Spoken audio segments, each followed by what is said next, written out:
الحمد لله نحمده ونستعينه ونستغفره. أما بعد فأعوذ بالله من الشيطان الرجيم.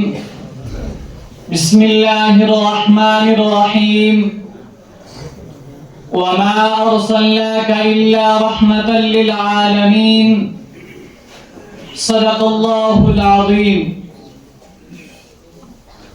محمد مصطفیٰ ممتاز ہیں یوں سب رسولوں میں.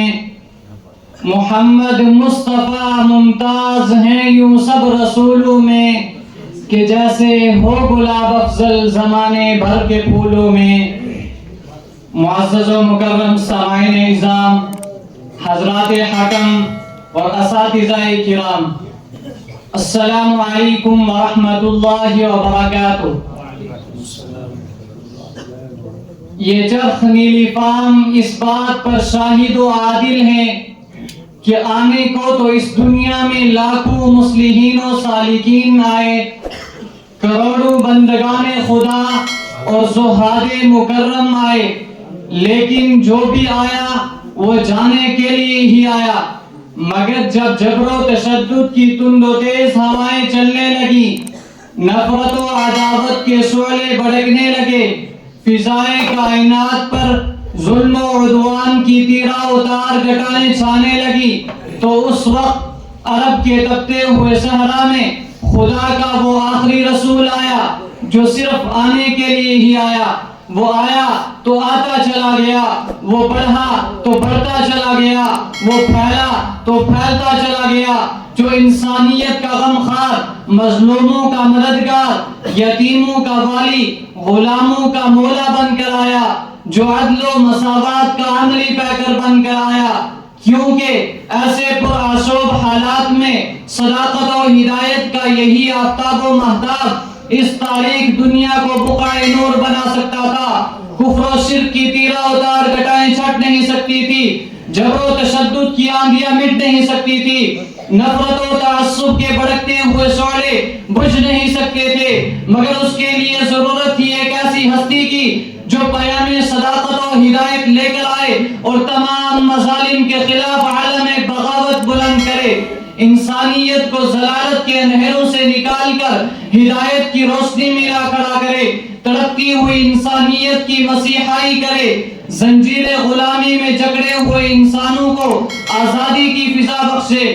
گرامی قدر سامعین اعظام، اس جہان رنگ و بو میں بارہا روح پرور بہار آئیں، لیکن یہ وہ تاریخ ہے جس کے انتظار میں پیر کہن مدت ہائے دراز سے لیل و نہار کی کروٹیں بدل رہا تھا. کارکنان قضاء و قدر کی بزم آرائیاں، عناصر کی جدت ترازیاں، ماہ و خورشید کی فروغ انگیزیاں، ابر و باد کی تردستیاں، عالم قدس کے انفاس پاک، توحید ابراہیم، جمال یوسف، معجزہ ید بیضا، معجزہ دم عیسیٰ، یہ سب اس لیے تھے کہ شہنشاہ کونین کے دربار میں کام آئیں گے. برادران اسلام، توحید کا غلغلہ اٹھا اور نقش عالم کشیوں متشکل ہوا کہ آفتاب ہدایت صلی اللہ علیہ وسلم کی شعائیں ہر طرف پھیلنے لگی، ایوان باطل کانپنے لگے، بتان باطل منہ کے بل گرنے لگے، آتش گدائے فارس کی سرحا برس سے بڑکتی آگ بجھنے لگی، قیصر و قشرا کے دربار لرزنے لگے، دریائے ساوا کی روانی تھمنے لگی. تو بقعہ عالم نے جھک کر تاریخ سے سرگوشی کی کہ انقلاب کیسا برپا ہو رہا ہے. تاریخ نے خوشی و مسرت، سرور و انبساط میں ڈوب کر کہا کہ فخر کائنات عزت اجلال ہوئے ہیں جو سید کل، ہادی سبل، کونین کا سرور، شافی محشر، برتر و بالاتر اور امام الانبیاء ہیں، جو حسینوں کا حسین، مراد المشتاقین، طه یاسین، رحمت للعالمین اور ساری کائنات میں سب سے بہترین ہیں، جو اٹھے تو آسمان کو عروج ملے، جو بیٹھے تو دھرتی کو سکون ملے، جو مسکرائے تو ستارے چہچہانے لگے، جو بولے تو انادل چہکنے لگے، جسے پسینہ آئے تو خوشبو مہکنے لگے، جو سر اٹھا کر بولے تو رب کا قرآن بنے، جو سر جھکا کر بولے تو حدیث بنے، جس کی طلعت سے صبح کو سویرا ملے، جس کی زلفوں کی مستی سے راتوں کو اندھیرا ملے، جس کے تبسم سے جنت میں چلنے لگے، جس کے غصے سے دوزخ ابلنے لگے، جو تاجدار فقر و غنا بھی ہیں اور رازدار جود و سخا بھی ہیں، جو سر بسجدہ سر بکف بھی ہیں. تدبر جس کی روح جبی، ہدایت جس کی روح انور کا دیدار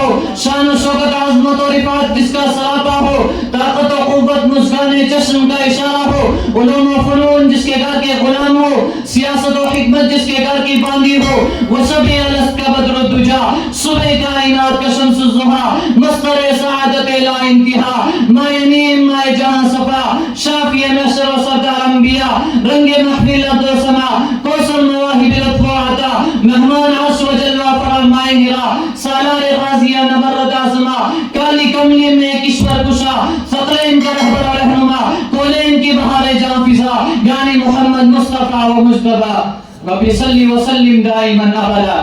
بلکہ ان تمام مدائح و تعریفات، نعت و منقبت کے جذبات کے بعد بھی ببانگ دوئی اعلان کرنا پڑے گا، حق تو حق ادا نہ ہوا، اس لیے کہ بڑے بڑے فصحاء و بلغاء جو اپنے زمانے میں ایک مشہور تھے، جب انہوں نے اس کوچے میں قدم رکھا تو ان کی فصاحت و بلاغت دھری کی دھری رہ گئی، اور انہیں آخر میں یہ کہنا پڑا لا يمكن الثناء كما كان حق بعد از خدا بزرگ تو یہ قصہ مختصر، اور کسی نے تو یوں تک کہا